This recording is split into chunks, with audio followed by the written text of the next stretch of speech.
ठंड में जुगाड़ू बहू का ड्रम ससुराल।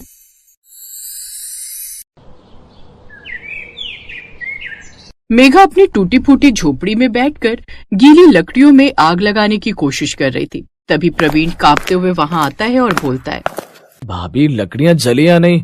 बहुत ज्यादा ठंड लग रही है। अगर लकड़ियां जल जाती तो शरीर के अंदर थोड़ी सी जान आ जाती। देवर जी, मैं भी लकड़ी जलाने की कब से कोशिश कर रही हूँ, लेकिन ये लकड़ी जलने का नाम ही नहीं ले रही। ओस के चलते सारी लकड़ियां गीली हो चुकी हैं। अब इन गीली लकड़ियों का जलना मुश्किल है। वो सब तो ठीक है भाभी, लेकिन कुछ करो वरना इस सर्दी में हम लोगों की कुल्फी जम जाएगी। हाँ, मुझे थोड़ा सा समय दीजिए, मैं कर रही हूँ। इस तरह सभी घर वाले बहुत ज्यादा परेशान थे कि इन गीली लकड़ियों में आग कैसे लगेगी। तभी जुगाड़ू मेघा अपना दिमाग लगाती है और पास में पड़ी हुई सूखी घास लेकर आती है और उन्हें गीली लकड़ी के ऊपर रखकर आग जला देती है। थोड़ी ही देर में धू धू करके अब सभी गीली लकड़ियां भी जलने लगती हैं। तभी वहाँ पर उसकी सास वैजयंती आती है और अपनी बहू की तरकीब देखकर कहती है, कुछ भी बोलो बहू, तू है बहुत जुगाड़ू। तूने गीली लकड़ियों में भी आग लगा दी। ऐसी समझदारी से तूने इस घर को आपस में जोड़ा हुआ है। माँ जी, मैंने बचपन से गरीबी देखी है और मुझे शुरू से हर चीज जुगाड़ लगाने की आदत है। मेरी आदत है कि हमें कुछ न कुछ करके रास्ता निकालने की कोशिश करनी चाहिए। यूं ही कुछ दिन गुजरते हैं और एक रात जब पूरा परिवार अपनी टूटी फूटी झोपड़ी के अंदर था तो तेज आंधी चलने लगती है, तूफान आता है और बारिश होने लगती है और उनकी झोपड़ी टूटकर बिखर जाती है। जिसके बाद मेघा के पति अशोक ने कहा, मेघा, अब इस झोपड़ी के नीचे हमारा और गुजारा नहीं हो सकता। हमें यहाँ से जाना होगा। चलो चलते हैं। ठीक है अशोक जी, वैसे भी आप लोग जहाँ रहेंगे वही मेरी दुनिया और मेरा घर होगा। मैं मुनिया को गोद में ले लेती हूँ और आप माँ जी को बोल दीजिए कि वो प्रवीण के साथ रहें। आप हमें रास्ता दिखाना। ठीक है मेघा, ऐसा ही करते हैं। मैं आगे आगे चलता हूँ, तुम हमारे पीछे पीछे आओ। पूरे गाँव में पानी भर चुका है और बहुत ज्यादा ठंड है। अब पूरा परिवार अशोक के पीछे चलने लगता है। उन्हें काफी दूरी तक सर छुपाने के लिए कोई भी घर नहीं मिलता और मेघा ने कहा, हे भगवान, अब हम क्या करें? मुझे तो कुछ रास्ता भी नजर नहीं आ रहा। तभी अशोक को गांव की एक बंद पड़ी हुई फैक्ट्री नजर आती है जिसमें ताला लगा हुआ था। अशोक ने उस फैक्ट्री को देखकर कहा, मैं तो सोच रहा था ये फैक्ट्री अगर खुली हुई होती तो इस फैक्ट्री में ही थोड़ी देर के लिए रुक जाते। कम से कम हमें ठंड और बारिश से तो बचा पाती, लेकिन यहाँ पर भी ताला लगा हुआ है। अशोक ये बोलकर परेशान हो रहा था कि तभी मेघा की नजर वहीं फैक्ट्री के बाहर पड़े हुए 2-3 ड्रम पर जाती है और मेघा ने कहा, अजी, अभी हमारे पास रुकने के लिए कोई भी जगह नहीं है। क्यों ना हम सब इसी ड्रम के अंदर अपना ससुराल बना ले? ये कैसी बात बोल रही है मेघा बहू? आखिर हम लोग इस ड्रम के अंदर कैसे रह सकते हैं? माँ जी, जब हम उस टूटी फूटी झोपड़ी में रहकर गुजारा कर सकते हैं तो फिर इस नीले ड्रम में क्यों नहीं रह सकते? धीरे धीरे मैं अपने जुगाड़ से इस ड्रम को रहने के लायक बना दूंगी। मुझे अपनी किस्मत से ज्यादा तेरे जुगाड़ पर भरोसा है बहू। तू सब कुछ ठीक कर देगी। ठीक है, अभी के लिए हम इस ड्रम में ही रुक जाते हैं, सुबह देखेंगे कि क्या करना है। पूरा परिवार ये बोलकर अब ड्रम के अंदर चला जाता है और उसी के अंदर सो जाता है। अगली सुबह मेघा ने अपने देवर से कहा, प्रवीण भाई, अब आप जाओ और कुछ ऐसी गर्म चीजें लेकर आओ जिससे हम इस ड्रम को थोड़ा सा गर्म बना सके और हमें इतनी परेशानी ना हो जितनी अभी हो रही है। ठीक है भाभी, मैं जाता हूँ। उम्मीद करता हूँ कि कुछ सामान लेकर ही आ जाऊँ जिससे हमारे घर के बच्चों को तो थोड़ा आराम मिले। और मैं बाहर जाकर कोई काम ढूंढता हूँ। कुछ काम मिलेगा तो थोड़े पैसे आएंगे और हम इस ड्रम को थोड़ा सा रहने लायक बना पाएंगे। अब घर के दोनों लड़के बाहर अपने अपने काम के लिए चले जाते हैं और वैजयंती ने मेघा से कहा, कुछ भी बोलूं मेघा बहू, तेरी वजह से हमें बहुत मदद मिली। इधर उधर बारिश में भीगते तो मेरी और मुनिया की तबीयत खराब हो जाती। माँ जी, अब भी हमें यहाँ पर खाली हाथ नहीं बैठना है, इस ड्रम को रहने के लायक बनाना है। इसके बाद मेघा वापस अपनी टूटी हुई झोपड़ी में जाती है ताकि वो वहाँ पर बचा हुआ सारा सामान चेक कर सके। उसने देखा कि वहाँ पर उनका पानी का मटका टूट गया था और उसका थोड़ा सा हिस्सा बचा हुआ था। वो टूटा हुआ मटका लेकर घर आ जाती है और वैजयंती ने उससे पूछा, बहू, ये सब क्या है? तू ये टूटा हुआ मटका क्यों लेकर आई है? ये हमारे किस काम का है? माँ जी, आपको मुझ पर विश्वास है ना? और कभी कभी टूटी हुई चीजें भी बहुत कुछ जोड़ देती हैं। ये मटका हमारे बहुत काम आने वाला है, इसमें हम आग जलाएंगे। पर हमारे घर में सूखी लकड़ियाँ कहाँ हैं? बारिश की वजह से मुझे नहीं लगता कि अब 3 दिन तक जंगल या गांव में भी कोई भी सूखी हुई लकड़ी मिलेगी। माँ जी, लकड़ियों के अलावा हम बहुत कुछ भी जला सकते हैं। जैसे पेड़ों पर लगने वाले पत्ते जल्दी सूख जाते हैं और हम उन्हें तोड़कर उन्हें जला लेंगे। मानती हूँ कि वो ज्यादा देर नहीं जलेंगे, पर हम बाकी चीजें भी जला सकते हैं, जैसे कागज या कपड़ों के टुकड़े। वैजयंती को ये बात बहुत अच्छी लगती है। अशोक भी शाम को घर आ जाता है लेकिन उसे कहीं से काम नहीं मिला था। तो वहीं प्रवीण भी खाने के लिए कुछ फल लेकर आ जाता है। पूरा परिवार इस ड्रम के अंदर फिर से रहता है और मेघा ने कहा, इस ड्रम के अंदर ससुराल बनाने में मुझे बहुत सुकून मिल रहा है। उस झोपड़ी में तो रोज यही डर लगा रहता था कि ना जाने ये झोपड़ी कब गिर जाएगी, लेकिन कम से कम ये ड्रम इतना मजबूत है कि इसके अंदर पानी की एक बूंद भी नहीं आती है। और माँ देखो ना, आपने जो ये घास ड्रम के अंदर लाकर रखी है, ये तो बिल्कुल किसी मुलायम बिस्तर की तरह लग रही है। हाँ मुनिया, तो इस बिस्तर पर आराम से थोड़ी देर के लिए सो जा। वैसे भी फल खाकर तो तेरा पेट भर गया है। हम धीरे धीरे इस ड्रम के घर के अंदर जरूरत का सामान जुटा लेंगे। माँ, आप मेरे लिए इस ड्रम के अंदर सुंदर सुंदर खिलौने भी लेकर आओगी ना, और मुझे कुछ रंग भी लाकर देना। मुझे अपने इस ड्रम के घर को अलग अलग रंगों से सजाना है। हाँ मुनिया, मैं ये इंतजाम भी कर दूंगी, और उसके बाद तुम हमारे ड्रम के घर को अच्छे से सजाना। बहू, तेरी वजह से अब ये ड्रम भी घर जैसा लग रहा है। ये सब कुछ तेरी वजह से हुआ है, तेरा शुक्रिया।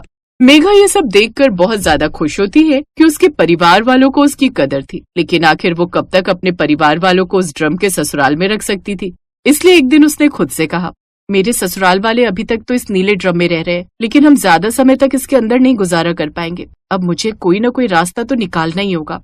इसके बाद मेघा आसपास झाड़ू पोछे का काम पकड़ लेती है और वैजयंती मुनिया का ध्यान रखा करती। धीरे धीरे अशोक को भी जमींदार के यहाँ काम मिल जाता है। उनके पास 3 ड्रम थे। एक ड्रम के अंदर प्रवीण बच्चों को ट्यूशन पढ़ाया करता, एक ड्रम के अंदर वैजयंती मुनिया का ध्यान रखा करती, और वहीं मेघा लोगों के घरों में झाड़ू पोछा किया करती। एक दिन जब वो काम से घर आती है तो मेघा ने कहा, माँ जी, अब तो देवर जी और मेरे पति और मैं तीनों कमा रहे हैं। अब हम लोग एक छोटी सी झोपड़ी दोबारा से बना सकते हैं और उसके अंदर सुकून से रह सकते। मुनिया ने ये बात सुन ली और उसके बाद कहा, पर माँ, मुझे यहाँ पर रहना बहुत अच्छा लगता है। यहाँ पर मुझे अपनी झोपड़ी से भी ज्यादा सुकून मिलता है। क्या हम हमेशा यहाँ पर नहीं रह सकते?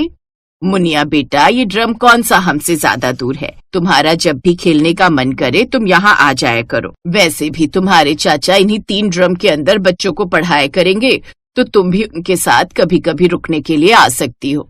तुम्हारी दादी बिल्कुल ठीक कह रही है मुनिया, अभी हम यहाँ से चलते हैं। तुम्हारा जब मन करे यहाँ पर रुकने के लिए आ जाना। मुनिया भी ये बात सुनकर बहुत ज्यादा खुश हो जाती। जिसके बाद अब ऐसा ही होता है, मेघा अपने बचाए हुए पैसों से एक नई झोपड़ी बनाकर तैयार कर देती है और उसे अपने जुगाड़ से फूलों, पत्तों और लकड़ियों के छोटे छोटे सामान बनाकर सजाती है।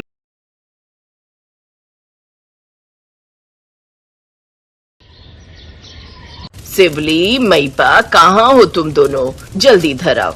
आ रही हूँ माँ। चल सिवली, माँ बुला रही है।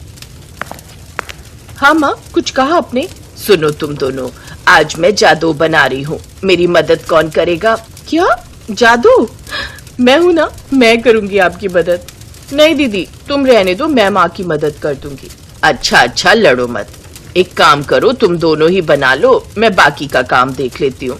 नहीं माँ, आपके हाथ के जादू का मजा ही कुछ अलग है। क्यों दीदी? हाँ, ये सही कह रही है, आप ही बनाओ ना। एक काम करो सिवली, तुम माँ की मदद करो, मैं बाकी का काम देख लेती हूँ। ठीक है दीदी। माँ, जल्दी से बताओ क्या क्या करना है, मुझे तो अभी से भूख लगने लगी है। सिवली की इस बात पर थेपा और मई पास जोर जोर से हंसने लगी। ये कहानी है शिलोंग के पास बसे लापालंग के एक छोटे से गांव की, जहाँ थेपा अपने 2 बेटों बिजॉय और तोरुण के साथ रहती थी। महिपा और सिवली उसकी बहुएं थी। थेपा स्वभाव की जितनी अच्छी थी, उसे बहुएं भी उतनी ही अच्छी मिली थी। दोनों बहुएं अपनी सास से बहुत प्यार करती थीं और उसे माँ कहकर बुलाती थीं। बिजॉय एक दुकान पर काम करता था, जहाँ पॉलीथीन और तिरपाल वगैरह बेचे जाते थे, जबकि छोटा भाई तोरुण एक बढ़ई के यहाँ काम करता था। थेपा और उसकी दोनों बहुएं घर संभालती थीं। बिजॉय और तोरुण इतना कमा लेते थे कि आराम से घर का खर्च चल जाता था, और इससे ज्यादा की न तो थेपा को जरूरत थी और न ही चाहत। हंसी खुशी परिवार का गुजारा चल रहा था। और फिर एक दिन रसोई में काम करते हुए, माँ, मुझे झटका महसूस हुआ। हाँ माँ, मुझे भी लगा जैसे हल्का सा भूकंप आए हो। हे भगवान, दया करो हम पर। पिछली बार भी वो सर्दी का ही महीना था जब भूकंप आया था। पता है, गांव में 3-4 मकान गिर गए थे। ये कब की बात है माँ? तुम दोनों की शादी नहीं हुई थी। बिजॉय और तोरुण छोटे थे। तब अचानक एक रात को धरती जोर से हिली और फिर कुछ ही देर में हर तरफ तबाही ही तबाही दिखने लगी थी। कई मकान टूट गए थे, सड़कें भी टूट गई थी। कई महीने लग गए थे सब ठीक होने में। चलो ये तो अच्छा, इस बार उतना तेज भूकंप नहीं था। हाँ, शायद। दुआ करो कि ये वापस न लौटे। उस दिन सिवली और महिपा तो भूकंप को भूलकर अपने काम पर लग गई, लेकिन थेपा परेशान थी। तभी शाम को अचानक एक छोटा ट्रक थेपा के घर आकर रुका। तुझे कितनी बार मना किया है बिजॉय की दुकान का सामान यहाँ घर में मत लाया कर। वो बस एक रात के लिए है, कल सुबह दुकान का मालिक अपनी कार लेकर आएगा और सामान लेकर चला जाएगा। वो तो ठीक है, पर इसे रखेंगे कहाँ? घर में वैसे भी जगह नहीं बचती है। अच्छा माँ, घर के अंदर नहीं रखूंगा, यहीं रख दूंगा बरामदे में। रहने दे, रात में अगर बारिश हो गई तो तेरा ये सारा सामान खराब हो जाएगा। माँ वो तिरपाल है, वो बारिश के लिए ही बना है। बिजॉय ने अपना सारा सामान जैसे ही बरामदे में रखा कि तभी एक और छोटा ट्रक थेपा के घर के बाहर आकर रुका। ये भी तेरा सामान है क्या बिजॉय? माँ ये मेरा सामान है, कुछ लकड़ियां हैं बस। हे भगवान, तुम दोनों ने अपने घर को गोदाम बनाकर रख दिया है। अब तू इसे कहाँ रखेगा? अरे आप चिंता मत करो, ये भैया का तिरपाल है ना, इसी के नीचे रख दूंगा। अगर बारिश आई तो ये भीगेंगी नहीं। हाँ ठीक है, चलो अब दोनों हाथ मुंह धो लो और खाना खा लो। पूरा परिवार एक साथ खाना खाने बैठ गया और बातें करने लगा। माँ, आज तुमको भूकंप महसूस हुआ था क्या? हाँ क्यों, तुझे भी महसूस हुआ था क्या?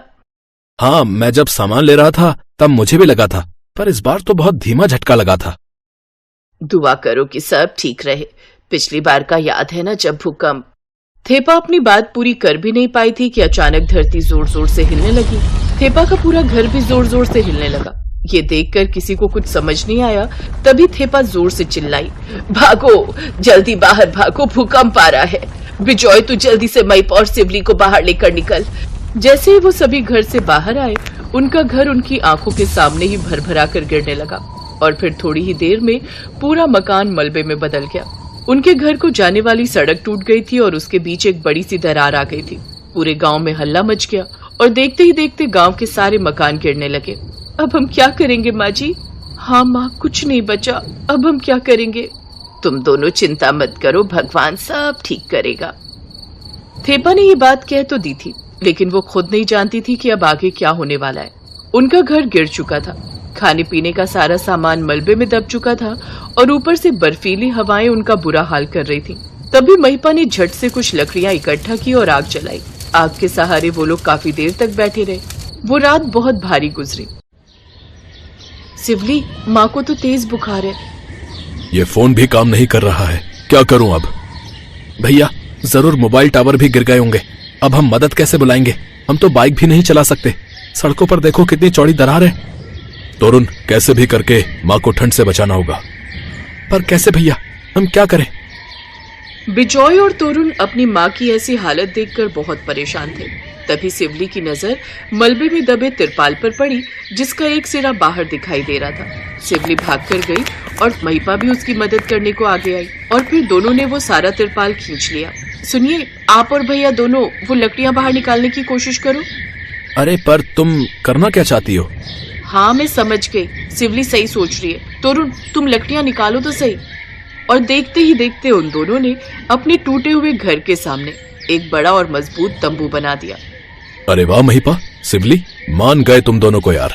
तुम दोनों तो बहुत जुगाड़ू हो। अभी हमारी तारीफ करने का वक्त नहीं है, जल्दी से माँ को अंदर लाओ, हमें उन्हें गर्मी देनी होगी। सिवली ने तंबू के अंदर आग जलाई और थेपा को उसके पास लिटा दिया। गर्मी की वजह से अब थेपा को अच्छा महसूस हो रहा था। सिवली, महिपा, कितना तिरपाल बचा है? अभी तो बहुत सारा है, पर आप क्यों पूछ रही हैं माँ? देखो, पूरा गांव तबाह हो गया है। छोटे छोटे बच्चे ठंड से ठिठुर रहे हैं। जितने हो सके ऐसे ही तंबू बनाने की कोशिश करो और सबकी मदद करो। ठीक है माँ, जैसा आप कहो।